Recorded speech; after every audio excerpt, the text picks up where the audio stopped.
예, 시장을 이기는 전략 체크해 보셔야겠죠. 오늘은 스몰캡 2선 공개하는 날입니다. KTB 투자증권 김재윤 연구원 나오셨습니다. 안녕하세요. 네, 안녕하세요.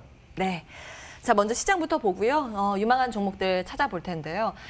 요즘 시장이 이제 오르락 내리락 하면서 재미없는 박스권의 횡보 장세를 보이고 있습니다. 근데 그 안에서 사실은 중소형주들은 굉장히 활발하게 움직이고 코스피도 지수는 재미없는데 그 안에 중소형주는 그 지수는 또 신고가 아니에요? 52주 신고가? 아, 네. 예, 그렇죠. 예. 어떻게 지금 네. 보고 계세요? 이게 사실 중소형주 장이 뭐 크게 빠지는 것도 없고 사실 크게 오르는 것도 없고 이게 뭐 유지가 되고 있는데 순환 매장 특성이라고 보시면 될 것 같아요. 근데 그나마 다행인 점은 이제 최근까지 성장주들이 좀 많이 조정을 받았습니다. 네, 예. 그렇다고 하지만 동반 하락장 진입은 전 아니라고 봐도 될 것 같고요. 오늘도 좀 장이 다시 빠졌다가 조금씩 올라오고 있는데 어쨌거나 지금 가치주 성장주에서 가치주로 옮겨갔다가 지금 다시 가치주의 성장주로 옮겨올 수 있는 좀 바닥권은 좀 마련이 된 것 같아요. 네, 그래서 최근에 이제 코스닥 장도 오늘은 좀 부진하지만 어쨌든 몇 거래일 정도 좀 계속 올랐었고요. 그래서 그런 점을 봤을 때 다시 성장주에서 가치주에서 성장주로는 또 순환매가 또 좀 이루어지고 있지 않나라는 좀 판단이 좀 들고요. 그래서 예. 지수도 좀 빠지지도 않고 좀 오르지도 않고 뭐 이런 구간이 좀 들어오지 않았나라고 보고 있습니다. 예, 금리 인상이나 인플레이션은 익숙해지는 데는 시간은 필요한 거고 왔다 갔다 하면서 질적으로 이게 결이 왔다 갔다 하면서 좀 바뀐다. 가치주, 성장주 퐁당퐁당. 지금은 성장주에 다시 주목을 하자. 이렇게 말씀을 주셨습니다. 자, SK 바이오사이언스 상장이요. 어제 화려하게 나타나면서 주목을 크게 받았는데 오늘 상한가는 풀렸더라고요. 어떻게 보셨어요? 어쨌든 뭐 SK 바이오사이언스가 상장을 하면서 바이오주에 어느 정도의 활력은 불어넣을 수 있을 것 같긴 해요. 그게 가장 큰 포인트죠. 네. 예. 어쨌든 봄이라는 거는 전통적으로 좀 바이오주에 좀 좋은 장이기도 했고요. 근데 다만 예전처럼 바이오주의 광풍을 SK 바이오사이언스가 불러올 수 있냐 없냐를 봤을 때 그거는 좀 쉽지는 않을 것 같습니다. 네. 과거와 같은 좀 바이오 열풍까지는 좀 힘들 것 같고 그럼에도 불구하고 지금 좀 다소 정체되어 있었던 바이오 주에는 어느 정도의 이제 활력은 불어넣을 수 있지 않을까? 그 정도 보이네요. 단기 이슈. 근데 옛날에 한 몇 년 전만 하더라도 이런 상장 이슈가 크게 주목을 받으면 그냥 종목 불문하고 그 섹터가 그렇죠. 그냥 다 같이 불을 뿜었는데 그건 아니다. 네. 개별주로 선별은 해야 된다. 이 네. 말씀을 보셨습니다. 저 짧게 바이오사이언스 괜찮은지 들고 계신 주주분들 전략은 어떻게 해야 되는 거지? 글쎄요, 뭐 바이오사이언스는 뭐 워낙 지금 부각받고 있는 바이오주니까 뭐 대장으로 좀 부각을 받지는 않을까 싶어서 너는 뭐 나쁘지 않다 뭐 이 정도 말씀드릴게요. 예. 자, 그러면 코스닥 시장에서 주도주는 어떤 부분에 주목을 하시는지 궁금하거든요. 네, 이제 아무래도 계속 퐁당퐁당 장이 이어지고 있잖아요. 네. 그러다 보니까 이제 앞으로 다시 재부각될 수 있는 테마를 좀 불러오자라는 저는 이제 판단을 해봤고요. 그렇다라고 보면은 일단 사실 우주 테마가 작년 말 정도 때 굉장히 부각을 받았었는데 저는 올해 한 여름쯤으로 다시 부각을 받을 수 있을 거라고 보고 있습니다. 이렇게 보는 이유가 일단 스페이스X의 이제 시험 발사가 계속 진행이 되고 있고 제일 최근까지 물론 실패했지만 착륙까지는 성공을 했더라고요. 예. 네, 그랬고 스페이스X가 어쨌거나 올해 연말 정도 때 또 상장을 준비한다라는 또 이야기가 또 있어서 그런 것들 감안하면은 우주 테마 다시 한번 열풍 불 수 있을 것 같습니다. 그리고 예. 네. 암호화폐 쪽도 저는 지금 부각을 좀 받아야 된다라고 보고 있는데 과거와는 조금 다른 시점으로 봐야 될 것 같아요. 과거에는 암호화폐 테마라고 하면은 거래소 중심으로 좀 많이 주가 퍼포먼스를 보였는데 이제는 많은 회사들이 실제로 암호화폐를 가지고 이제 수익을 창출한다든지 본인들의 비즈니스의 암호화폐를 좀 접목을 시킨다든지 이런 회사들이 꽤 있거든요. 그래서 그런 회사들 실질적으로 암호화폐로 수익성이 보이는 아니면 사업에 활용을 할 수 있는 이런 회사들로 좀 봐야 되지 않나라는 좀 시야를 좀 넓혀보자 이런 의견을 말씀드리고 싶네요. 예. 네. 우리 김재윤 연구원께서는 스몰캡 중소형주 커버하신 애널리스트셔서 이제 오시면 두 종목씩 유망주 받아보고 있잖아요. 네. 이제 두 섹터는 우주 테마나 암호화폐 하나 네. 이렇게 주셨는데 각각 하나씩 종목 찾아오셨을까요? 네, 맞습니다. 종목도 맞춰서 좀 준비를 해봤고요. 일단 암호화폐부터 말씀을 드리면 네. 저는 다날을 좀 말씀드리고 싶어요. 네, 뭐 최근에 이제 다날이 발행한 페이코인 가격이 좀 크게 오르면서 주가가 좀 퍼포먼스가 굉장히 좋았었는데 이제 한 4월 정도부터 본격적으로 좀 랠리를 시작할 수 있을 것 같다라는 저는 의견을 드리고 싶습니다.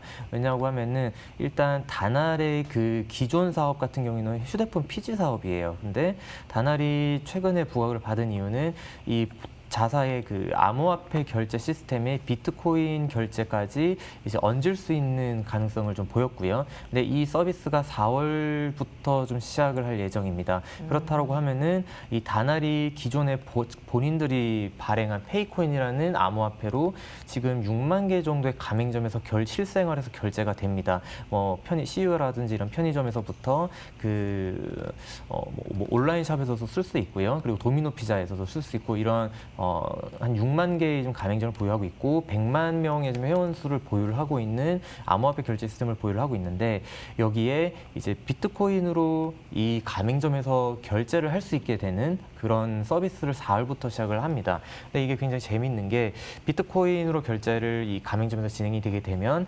비트코인을 결제 당시에 바로 페이코인으로 환전을 한 다음에 다시 페이코인을 결제를 하게 되고요. 그러면은 다날이 이 수수료 1%를 먹는 구조가 됩니다. 그렇다라고 보면은 비트코인으로 실생활에 결제를 하게 됐을 때 수수료를 가져가는 게 다날이 되는 거고요.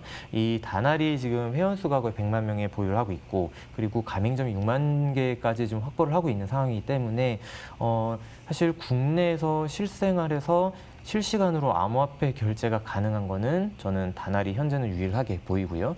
글로벌리 봐서도 거의 5손가락 안에 드는 좀 속도로 보입니다.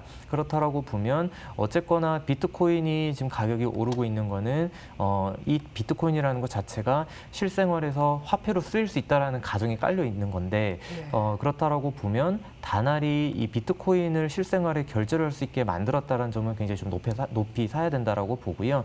그리고 실적 자체도 굉장히 안정적으로 가고 있는 게 다날이 이제 휴대폰 피지사이고 쿠팡 내 휴대폰 피지사 MS 1위 사업자예요. 그렇다라고 보면 쿠팡의 성장이 계속 지속이 된다라는 거는 다시 말해 다날의 실적이 성장한다라는 것과 똑같은 해석으로 오게 되는 거고요. 그러면은 실적 안정성이 담보되어 있고 비트코인과 이 페이코인의 결제 수수료가 향후에 큰 먹거리로 다가올 수 있다는 점은 좀 굉장히 매력적으로 보여서 다날도 좀 암호화폐 관련돼서 좀 테마 열풍 불 때 좀 주가 부각 받을 수 있을 거라고 보고 있습니다. 예. 자, 첫 번째 기업은 다날 체크해 주셨습니다. 시간상 빠르게 다음 종목 봐야 네. 되겠는데요. 예. 다음 종목은 이제 우주템 우주? 아까 말씀드렸으니 인텔리안테크 말씀을 드릴게요. 지금 작년 말에 주가 많이 올랐다가 지금 최근에 좀 조정을 좀 받으면서 한 7만 원대까지 내려왔는데 저는 우주템 국내에서 우주테마라고 하면은 크게 뭐 하나요로 그리고 세트랙 인텔리안테크 이렇게 보시잖아요. 예. 근데 그 세 회사 중에 일단 시장에서 탑 티어 그리고 넘버원 플레이어는 인텔리안테크밖에 없다라고 좀 말씀을 드리고 싶습니다. 그리고 인텔리안테크가 최근에 좀 수주 공시를 3월 달에 좀 진행을 했는데 이게 원회피형 800억치 그 평판 컴팩트 안테나 수주를 했는데 이게 안테나 분야에서는 거의 이제 최선에 있는 기술력을 좀 보유를 하고 있는 거고요.